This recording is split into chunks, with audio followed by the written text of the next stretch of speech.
Hello student, आइए इस video में हम कक्षा 10वीं में अध्याय 3 स्टार्ट करेंगे, जिसका नाम है दो चर वाले रैखिक समीकरण युग्म।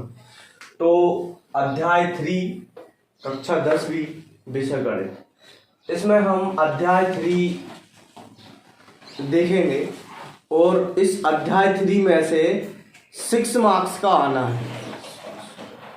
कितना? 6 मार्क्स का आना है। तो इसका हम मार्क्स देखेंगे, कितने कितने मार्क्स के आएंगे क्वेश्चन। इसमें से 2 ऑब्जेक्टिव, पूरा टोटल 6 मार्क्स का आना है। 2 ऑब्जेक्टिव और एक 4 नंबर का प्रश्न आना है। इस अध्याय में से 2 नया जो ब्लूप्रिंट है उसके आधार पे 6 मार्क्स का आएगा, एक 4 नंबर का प्रश्न आएगा और एक नंबर के 2 प्रश्न आएंगे। तो देखें, इस चैप्टर से संबंधित जो ऑब्जेक्ट वगैरह बनते हैं वो कंसेप्ट वाइज बनते हैं। तो सबसे पहले हम कंसेप्ट समझेंगे। तो ये है दो चर वाले रैखिक समीकरण युग्म। तो सबसे पहली चीज आती है चर। तो हम चर से संबंधित जानकारी देखेंगे कि चर क्या होते हैं। तो सबसे पहले हमें देखना है चर। तो चर को इंग्लिश में वेरिएबल कहते हैं। तो चर मतलब जैसे कि हम किसी भी राशि को मान लेते हैं, जिस चीज का हमें पता नहीं होता हम उन्हें मान लेते हैं। जैसे मान लेते हैं कि माना कि पिता की आयु x वर्ष तथा पुत्र की आयु y वर्ष है। तो x y के रूप में हम किसी भी राशि को मान सकते हैं। हम कभी ऐसे तो नहीं लिखते कि माना कि पिता की आयु 40 वर्ष तथा पुत्र की आयु 5 वर्ष है। तो इन संख्याओं को नहीं मान सकते, सिर्फ x y z को मान सकते हैं। तो जिन राशियों को हम आसानी से मान सकते हैं वह चर कहलाती हैं, और जिन राशियों को हम आसानी से मान नहीं सकते वह अचर कहलाती हैं। तो चर की परिभाषा, हम वेरिएबल की परिभाषा इस प्रकार देंगे कि वह अज्ञात राशि जिसे हम आसानी से मान सकते हैं चर कहलाते हैं। जैसे x y z, जैसे में लिखेंगे हम x y z, हम x y z को ही मानते हैं। तो ये x y z क्या है? चर है। अब दूसरी चीज है हमारे पास अचर। तो अचर को हम कांस्टेंट बोलेंगे। तो अचर मतलब इसकी डेफिनेशन हम इस प्रकार देंगे कि वह अज्ञात राशि जिसे हम आसानी से मान नहीं सकते अचर कहलाती है। जैसे में हम लिख देंगे ऐसे 1 2 3 4 डेटर्स और ABC, ये भी अचर राशियां ही होती है। मतलब x y z को चर कहते हैं, बाकी इन सबको अचर कहते हैं। ये हमारे पास 2 चीजें हैं, चर और अचर। अब आती है बात रैखिक समीकरण की। तो रैखिक समीकरण कैसे होते हैं सब हम देखें। रैखिक समीकरण को इंग्लिश में लीनियर इक्वेशन कहते हैं। Linear equation. तो देखो, लीनियर रैखिक समीकरण, रैखिक का मतलब होता है कि चर पे अधिकतम घात 1 होना। रैखिक का मतलब होता है चर पर अधिकतम घात 1 होना। तो मतलब हम इसकी परिभाषा इस प्रकार लिखेंगे कि वह समीकरण जिसमें चर की अधिकतम घात 1 हो रैखिक समीकरण कहलाता है।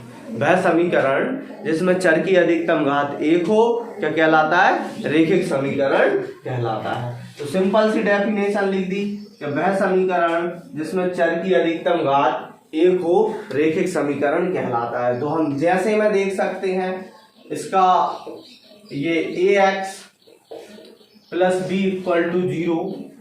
हम और भी लिख सकते हैं ऐसे 5x + 3 = 0।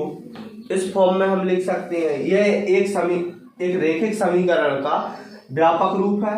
ये चर है। इस चर की अधिकतम घात कितनी है? कुछ भी नहीं है, मतलब उसकी घात 1 होती है।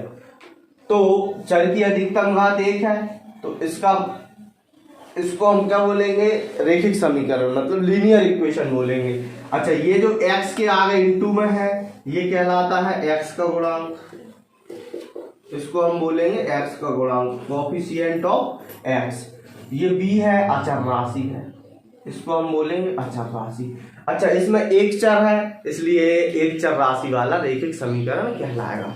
अब यदि हम बात करते हैं कि इस प्रकार दे दें ax plus B Y plus C equal to 0, या ए बी सी की जगह या कुछ भी संख्या हो सकती हैं, 5x plus 6y plus 7 equal to 0, कुछ भी हो सकता है। यहाँ ए बी सी के स्थान पर कुछ भी हो सकता है। तो देखो यदि हम बात करें कि ये क्या है, ये भाई एक चर है, ये क्या है, ये एक और चर है, तो ये दो चर हो गए।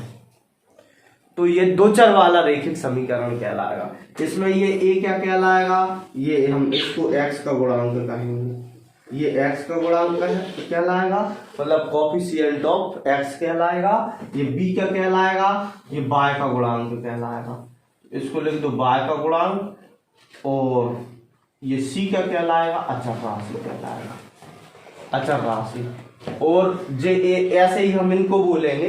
तो देखो इस प्रकार के समीकरण ये दो चर राशि वाला रैखिक समीकरण हो जाएगा। अब दूसरी चीज है कि इसका युग्म, युग्म का मतलब होता है जोड़ा। तो देखो यदि मान लो कि दो समीकरण ले लिए जाए जोड़े से, ऐसे इस प्रकार इस फॉर्म में हम दो समीकरण लेंगे जिसमें दो चर होंगे और वो रैखिक समीकरण होंगे। ऐसे हमें दो समीकरण लेना है और इन दो समीकरणों का अध्ययन करेंगे हम इस चैप्टर में। तो इन दो, जब हम ये दो चर वाले रैखिक समीकरण का अध्ययन करेंगे तो हमेशा उसमें चर दो होंगे x और y, तो हमें उनकी ही वैल्यू ज्ञात करना है। पूरे के पूरे चैप्टर में x और y के मान ज्ञात करना है। तो देखो हम ऐसा एक समीकरण होगा, ऐसा ही एक और समीकरण होगा, ऐसे दो समीकरण हो सकते हैं, ए बी सी के स्थान पर कुछ भी हो सकता है। तो इन दोनों समीकरणों में जो x होगा और y होगा, हमें बस इनके ही मान ज्ञात करना है, हमें इनके मान ज्ञात करना है। तो इनके मान ज्ञात करने के लिए हमें कुछ विधियां यूज करना है। तो देखो x और y का मान ज्ञात करने के लिए कौन कौन सी विधि है आप इनको देख लें। फिर हम x और y का मान ज्ञात करेंगे। तो देखो x और y का मान ज्ञात करने के लिए कौन कौन सी विधि यूज की गई है।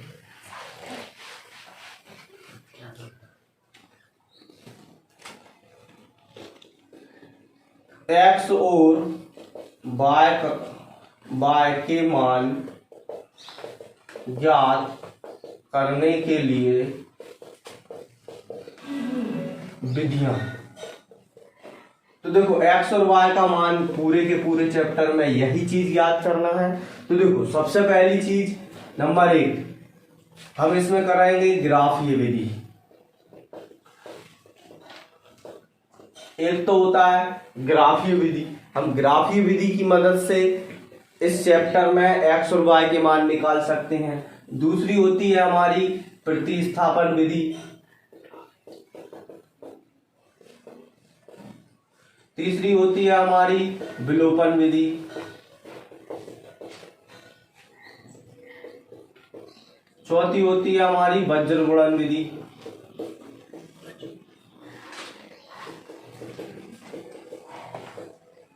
एक और पांचवी परावर्त विधि भी होती है। इसमें परावर्त विधि भी होती है। तो अब हम सबसे पहले देखें ग्राफीय विधि की बात करेंगे। तो ग्राफीय विधि से हमें समीकरणों को हल करना है। और दूसरा है प्रतिस्थापन विधि। प्रतिस्थापन विधि तीसरी है विलोपन विधि, चौथी है वज्र गुणन विधि, पांचवी है परावर्त विधि। तो आप इसमें देखें कि ये जो प्रतिस्थापन विधि है और विलोपन विधि है, ये दोनों मोस्ट आईएमपी है, मतलब इनमें से क्वेश्चन परीक्षा में आ जाते हैं। और वज्र गुणन विधि है तो अभी हटा दी है, इस वर्ष वज्र गुणन विधि नहीं आएगी। परावर्त विधि नहीं है आपके सिलेबस में नहीं है, तो इससे क्वेश्चन आप ऑब्जेक्टिव टाइप को सॉल्व अकेला कर सकते हो और करके देख सकते हो। ऑब्जेक्टिव आते हैं जो एक्स वाई के मान पर निर्भर करते हैं।